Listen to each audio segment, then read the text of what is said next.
NASCAR Cup Series race officially concluded from Talladega Super Speedway, and we see a lot of fantastic racing, some big incidents, and some massive wrecks, and we see an upset winner take the victory and a lot of playoff shakeup. What's going on, guys? It's Daniel, and welcome back to our video. I just got done watching NASCAR Cup Series race from Talladega Super Speedway, the Yellowwood 500. We have quite a bit to talk about from this race, so let's go and talk about it. So, before the green flag drop in today's race, Christopher Bell and Daniel Suarez would both have to go to the rear for unapproved adjustments on the car, and Daniel Suarez would also have to serve a pass-through penalty because of that. So at the start of the race, he had Michael McDowell lead the field from the inside with Austin Cindric on the outside, and Michael McDowell had a fantastic start and was able to clear for the race lead. Meanwhile, Daniel Suarez would come down pit road and serve his pass-through penalty and would get a lot of positions back. And then, as the run continued on, Michael McDowell continued to dominate, and the first caution race come out on lap number 13 for Daniel Suarez. Daniel Suarez was going a lap down as drivers like McDowell and Cindric and those guys up front were splitting him for the lead up in the front. Daniel Suarez is slow and tries to go up in front of BJ McLeod. Not sure what he was doing there. He would hit the outside wall, get a little bit of damage, but was able to continue going. Just a big mistake from Suarez, a really dumb move on Suarez's part, to be honest. Just bad driving, over-aggressiveness there, especially on lap 13. You've got plenty of time. There was really no one at the time that was going to lose it. I just don't understand what Suarez was doing there, to be honest with you. So during the caution, BJ McLeod, JJ Yeley, Anthony Alfredo, Christopher Bell, Zane Smith, Carson Osbar all stayed out while the rest leaders came down pit road. Shane Van Gisbergen unfortunately had a terrible stop as he actually missed his pit box and would have to come back down pit road because of it, and Brad Keselowski won the race off of pit road. So then on the restart, actually I saw some guys top off, including Kyle Larson, William Byron, SVG, Bubba Wallace, all came down pit road to basically top off. So then on the restart, Brad Keselowski lead the field from the inside with Michael McDowell on the outside, and Michael McDowell got a fantastic restart and was able to clear for the race lead. And Michael McDowell will continue to dominate for the next 15 and 20 laps. But then all of a sudden, everyone was starting to go four wide, and the racing got really intense and really good. You basically had the top 25 drivers for the next 5 to 10 laps being 3 wide and 4 wide throughout the entire pack, because Ross Chastain was getting super aggressive, and he got a great push from Kyle Larson, and he moved up to the race lead. A few laps later, it was a little bit of a breakaway between Ross Chastain, Ty Gibbs, and Kyle Larson, with eventually those guys getting up to the front.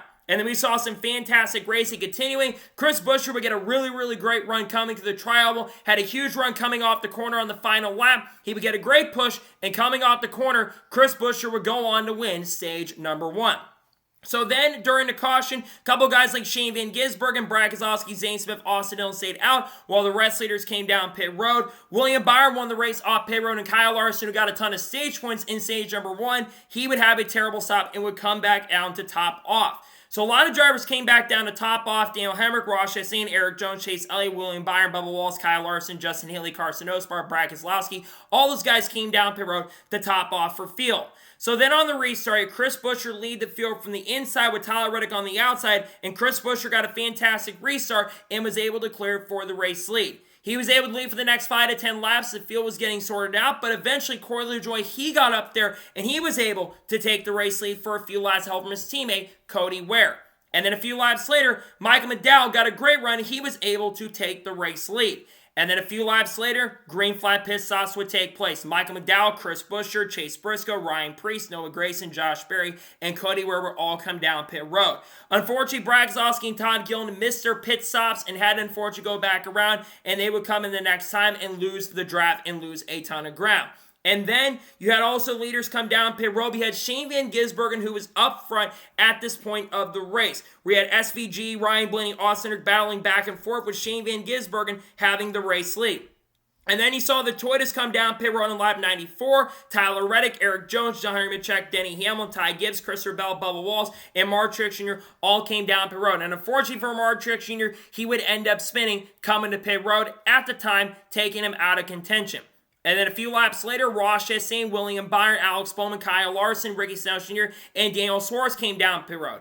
And then the next lap, all the rest leaders came down pit road for the first part, including Austin Cindric, Ryan Blaney, Chase Elliott, Joey Logano, Zane Smith, Carson Osbar, Daniel Hemrick, SVG, Kyle Busch, Corey LaJoie all came down pit road. Austin Dillon almost had a near save, was able to get to his pit stall. Once it all cycled through, Austin Cindric was able to cycle up to the front and have the race lead, with Chase Elliott being in second. And then we saw battling back and forth between Austin Cindric and Chase Elliott. Chase would lead for a lap, then Cindric would lead for a lap, and then also Michael McDowell came down the road and tried to play strategy, which would work out in his favor. And coming to the white flag at stage 1, it continued being the same thing between Cindric and Chase Elliott, but coming down the straightaway on the last lap, Alex Bowman and everyone started making really big moves, going 3 wide and 4 wide, and Alex Bowman unfortunately made massive contact with Ryan Blaney coming to the line, and unfortunately Ryan Blaney collected Ross Chastain and other drivers including Joey Logano, Denny Hamlin, Tyler Reddick, Corey LaJoie, and SVG got a little bit of damage, and Ross Chastain was collected in that wreck as well. Austin would go on to win stage number 2. A bad push coming to the trial between Kyle Larson and Alex Bowman right there a little bit. Just nothing you could do. I know Blaney was pissed off with the 48 card there. I get he was just in a bad place, in a wrong place, at the wrong time. That's happened sometimes, especially when the aggression is up. That unfortunately took Ryan Blaney and Ross Chastain out of contention in the race. I feel bad for Blaney. I know he's upset and frustrated after the incident. I think that was just a racing deal to me and really hard racing going at the end. So then, all lead lap cars to come off pit road and come to pit road with Kyle Busch winning the race off pit road. And then he saw some guys top off, including Alex Bowman, John Henry Mitchell, Michael McDowell, Brad Keselowski, Ricky Stenhouse Jr., Austin Dillon, Ryan Preece would all top off while the rest leaders stayed out. So then on the restart, you had Kyle Busch lead the field from the outside with Austin Cindric on the inside, and Kyle Busch got a fantastic restart and was able to clear for the race lead. And then a few laps later, AJ Allmendinger, he and Cody Ware got a massive run to the inside and made great runs, and he was able to take the race lead. And then for a while, it was back and forth between Joey Logano and AJ Allmendinger for the next 4 to 5 laps. But then Austin Cindric, he emerged up to the front, and he went 3 or 4 wide, and he was able to take the race lead. And then up front, you had Allmendinger, Logano, and Cindric battling up front once again for the race lead. But then with 22 to go, the green flag pit stops to start. First, AJ Allmendinger, Daniel Hemrick, Shane Van Gisbergen, and Anthony Alfredo would all come down pit road first. Then a couple laps later, Eric Jones, Chris Buescher, Bubba Wallace all came down pit road, with Eric Jones nearly spending coming to pit road. Somehow he didn't get a speeding penalty for that. And then a few laps later, Ricky Stenhouse Jr., Austin Dillon, Chase Elliott, William Byron, Kyle Busch, Daniel Suarez, Kyle Larson, Ty Gibbs, all of them came down pit road. And then the next lap, Joey Logano, Austin Cindric, Todd Gillen, Harrison Burton, Chase Briscoe, Brad Keselowski, Noah Gragson, Tyler Reddick, Denny Hamlin, Josh Berry, all those guys came down pit road. And unfortunately for Todd Gillen, he would get a speeding penalty, taking him out of contention. And then the next lap, Michael McDowell, Carson Osbar, Zane Smith, Justin Haley, they all came in. Then, at this point, Austin Cindric would cycle back as the race leader with Brad Keselowski right behind him. But you had Ricky Stenhouse Jr., who was charging his way up to the front. And those two battles side by side for the next 5 to 10 laps, putting on a really exciting and really great show coming to the finish. But everything would change with 4 laps to go. The biggest wreck in NASCAR Cup Series history would take place. Brad Keselowski would get into the back of Austin Cindric as they were lapping Todd Gillen. Joey Logano was giving a huge push to Brad Keselowski on the low line. It checked up, and Cindric went across the racetrack, and everybody got involved, including Cindric, Josh Berry, Brad Keselowski, Kyle Busch, Chase Elliott, Noah Gragson, AJ Allmendinger, Chase Briscoe, SVG, Chris Buescher, Mark Truex Jr., Bubba Wallace, Christopher Bell, Harrison Burton, Daniel Hemrick, Chase Elliott was collected, Eric Jones, Stenhouse got some damage, Alex Bowman got damage, and Daniel Suarez all got damage in that. That would result in a red flag. Now, a lot of these guys, including playoff contenders, taken out. To me, when it comes to the incident and the wreck, that's just aggressiveness with 4 laps to go at a super speedway, right? That's going to happen from time to time. I know a lot of people were blaming Brad Keselowski for that, but Keselowski really can't slow down or anything, and he's not going to check up when there's 4 laps to go in the race. So while I think it's really easy to blame a driver for the incident, I can't put all fault on Brad Keselowski for being a little bit aggressive, trying to get up to the front. But nonetheless, I feel bad for all those guys involved. A lot of drivers who had great days, like Cindric and McDowell, who were up front all day. Other drivers got collected, and Stenhouse got some damage in that wreck as well. And then it took 20-30 minutes during the red flag. And this is where I'm going to call it the DVP and NASCAR's towing policy. Last week at the race at Kansas, Josh Berry got towed to the campground and couldn't get back on the track. They didn't let him go back on. But for some reason, Chase Briscoe and Chase Elliott both got towed back through pit stops. How is that fair? How are we going to distinguish if someone's out of the race and they're not out of the race? They have got to change the rules going forward. I think they're extremely inconsistent, and there need to be major and massive rule changes because of this, because I think the rules are really broken and they're really stupid, to be honest with you. So anyways, after that, we got to the final restart. You had Ricky Stenhouse Jr. lead the field from the outside with Brian Keselowski on the inside, and Ricky Stenhouse Jr. got a really great push from Kyle Larson, I believe, or William Byron, and was able to get the lead, but Brian Keselowski was getting a great push from Kyle Larson as they went into turn number 1. And coming into turn number 3, coming to the white flag, they both stayed side by side going into the straightaway. And they were battling really hard for the lead, battling back and forth, side by side. Going to turn 1, they were trying to make the moves. Kyle Busch was trying to get that outside line working, and unfortunately did not end up working for him, and he fell back quite a bit. And coming into turn number 3, they were still side by side. It looked like Brad Keselowski was going to have the chance and opportunity. They got squirrely coming into the tri-oval, but they stayed there. William Byron tries to make them to the outside, 3 wide, coming to the tri-oval, and coming to the checker flag. Ricky Stenhouse Jr. wins the race, picks up his first win of 2024 in one of the closest finishes in NASCAR Cup Series history. This is now the third NASCAR Cup Series finish that has been under 1/100th of a second. Obviously, Atlanta, we had one of the closest finishes, and we had the closest finish in Cup history at Kansas between Larson and Buescher. You had a 3-wide finish across the line, and Ricky Stenhouse Jr. picks up the win. A fantastic finish coming to the tri-oval. Talladega always brings the excitement. You never know who's going to win these races, and it's a big deal for this. Let's talk about the winner of the race, Ricky Stenhouse Jr. This is Stenhouse's first win of 2024. You think about all the tumultuous stuff going on behind the scenes with this organization. It's rumored that JTG, the owners of the team, are leaving to go over to RFK next year, with them expected to expand to a 3-car operation, and Kroger is expected to leave. So you think about this team's future. This is really huge for the confidence of this organization. They've had speed at times this year, but they've also been inconsistent. But we all know Stenhouse is a fantastic super speedway racer. This is now his second win at Talladega. So the next time he's going to win a super speedway race will probably be at Daytona. I'm really happy for the 47 team winning in a fantastic and a really great coast finish. Congratulations to Ricky Stenhouse Jr. on picking up his first win of 2024. So now we're going ahead and take a look at the race results. I'll give my score and thoughts on today's race and take a look at the playoff standings. So Ricky Stenhouse Jr. picks up the win. Brad Keselowski finishes second, was in the right position, right time. Unfortunately, didn't get it done today, but still a really good day for the number 16. They had one of the strongest cars near the end of the race, just couldn't capitalize at the end, but a really good day for Brad. He finishes second. William Byron finishes third. He ran really well today, got some stage points early, and because of how well he ran, he's locked into the next round of the playoffs because he's over 50 to 60 points up. A fantastic day for the 2014, was right in position to win like he was last year. He finished third. Kyle Larson finishes fourth. A fantastic day for the 5 team. He ran in front of majority of the day, led laps early in the race, got a ton of stage points. I thought he was going to be in trouble after today. He's over 50 points above the cutoff line. A really strong day for the 5 team to get a top 5, only the second time since he started racing at this track where he's finished in the top 5. A really good day for Kyle Larson, a much-needed confidence booster for the team. A great day for him. He finishes fourth. Erik Jones finishes fifth. This is first top 5, I believe, of the 2024 season. This team has struggled a lot this year. Really good for Jimmy as he was on the booth for NBC today. A fantastic day for Erik Jones. Is being aggressive throughout the day. He gets a great finish in 5th place.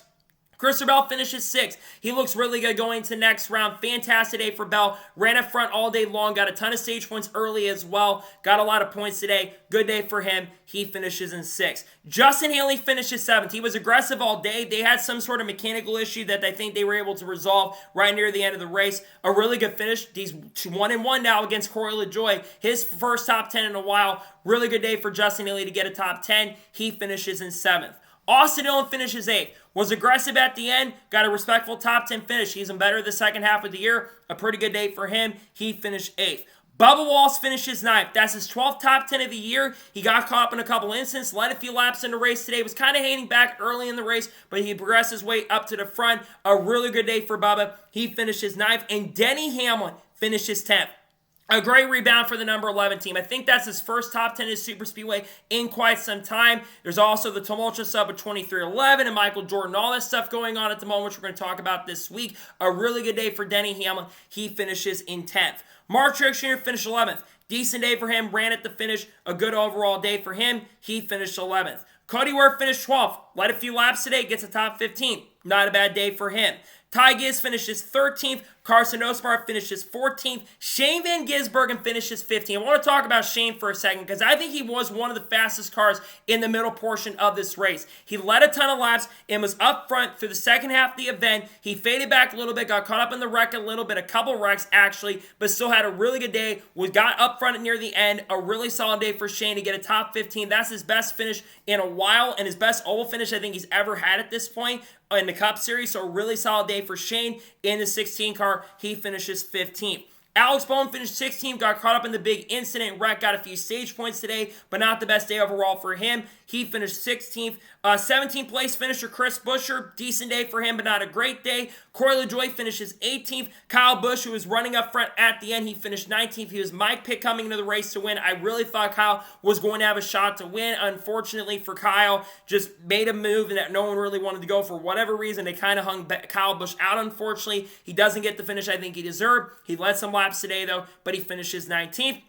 And Tyler Reddick finishes 20th. Considering a lot of playoff drivers ran into trouble, just not the greatest day, though, for Reddick. He finished 20th. Zane Smith finished 21st. BJ McLeod finished 22nd. Todd Gillen finished 23rd. Anthony Alfredo finished 24th. Noah Gragson finished 25th. Daniel Suarez finished 26th. Disaster stay for the 99 team. J.J. Ely finished 27th. A.J. Allmendinger finished 28th. Chase Elliott, who was running up front near the end of the race, unfortunately got collected in that big incident. He finished 29th. Chase Briscoe also got collected in the wreck. He finished 30th. John Nemechek finished 31st. Austin Cindric, who had one of the fastest cars all day, and I thought he was going to have a chance to win the race today, unfortunately got caught up in the big incident. He finished 32nd. Joey Logano, also another driver that got caught up in the big wreck.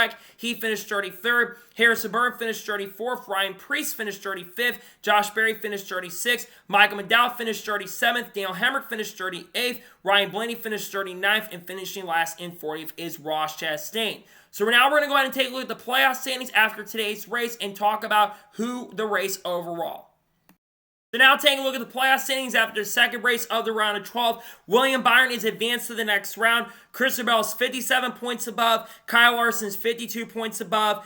Denny Hamlin is 30 points up. Alex Bowman is 26 points up. Ryan Blaney is 25 points up. Tyler Reddick is 14 points up despite a disappointing day. Chase Elliott is 13 up. And then you have Joey Logano 13 below. Daniel Suarez 20 below. Austin 29 below. And Chase Briscoe is 32 points below. At this point, looking at the playoff grid, I think Suarez might have an outside chance. I don't expect any of those guys to get out, unfortunately, unless someone can pull off a win. I think your top 8 that are currently in right now are most likely going to be the drivers going to the round of 8. So really good for drivers like Denny Hamlin and Kyle Larson, especially, probably the biggest winner considering he came into this race 18 points, only 18 points up. He gained 34 points today and is very likely into the next round.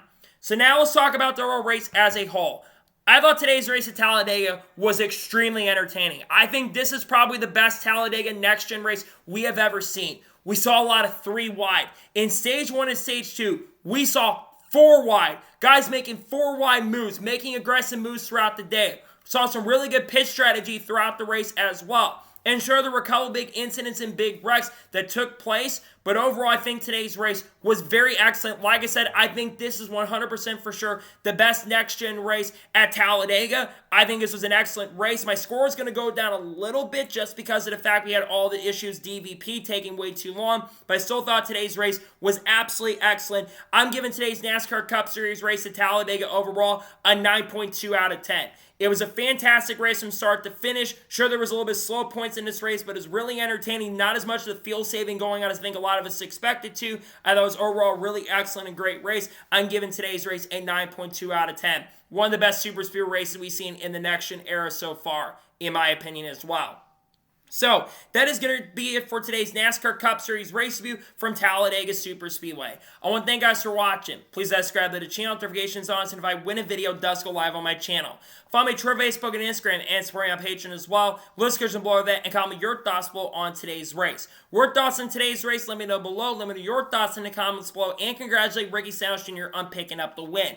Let me know your thoughts in the comments below. Later tonight, we'll be talking about Shane Van Gisbergen's performance at Talladega Superspeedway, of how well he ran in the race today. Then there will be a NASCAR news video tomorrow discussing over the course of the last couple days. Tuesday will probably be a silly season update drop because I got some big stuff coming up here in the next couple days. And then, of course, I got some big content dropping this week as we head to the Charlotte Roval, which will decide who gets to the round of 8. So anyways, like I said, I want to thank you guys for watching today's episode, and I'll see you guys next time for more great, awesome NASCAR content and other motorsports content on the channel like this. We got Haley Dean, Carl Edwards, Kurt Busch, all the content coming this week as well. You'll see that on the channel. So anyways, like I said, I'll see you guys there for all that great content. Take care, everybody.